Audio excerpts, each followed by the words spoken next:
Saudara, Aceh merupakan salah satu wilayah yang rawan bencana gempa.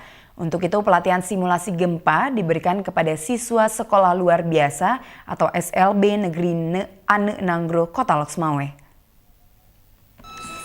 Puluhan siswa di sekolah luar biasa negeri Ane Nanggro, Kota Loksmawe, panik dan berlindung di bawah meja ketika mendengarkan bunyi serene gempa bumi. Mereka panik saat kesiapsiagaan gempa bumi yang dilaksanakan oleh gabungan Tim SAR Aceh Utara, Tagana, dan PMI Loksmawe. Tim gabungan juga melakukan evakuasi para korban yang terjebak runtuhan bangunan saat memperagakan simulasi untuk mengajarkan siswa dan guru agar mengantisipasi diri saat terjadi gempa bumi. Sekolah luar biasa Ane Nanggro ini memiliki sekitar 60 siswa penyandang disabilitas, yakni tunarungu, tunawicara, tunadaksa, dan siswa lainnya.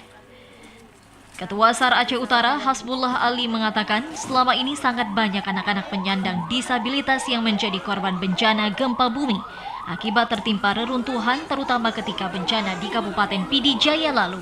Jadi, yang dilaksanakan ini kita ambil standar kearifan lokal. Nah, jadi kita melihat ini perlu, karena kenapa perlu ketika nanti gempa bumi, anak-anak yang berkebutuhan khusus inilah perhatian khusus bagi kita, baik masyarakat lingkungan dan kita dari tim juga itu harus kita evakuasi dulu. Penanggulangan bencana ada kaum rentan, ada ibu hamil, itu salah satu program ini yang dilaksanakan oleh sekolah ini. Menurutnya, simulasi ini sangat penting untuk orang yang berkebutuhan khusus, terutama anak-anak penyandang disabilitas, sehingga mereka bisa mengerti saat gempa bumi terjadi untuk menyelamatkan diri. Dari Loksmawe, Muhammad Ilyas, TVRI Aceh melaporkan.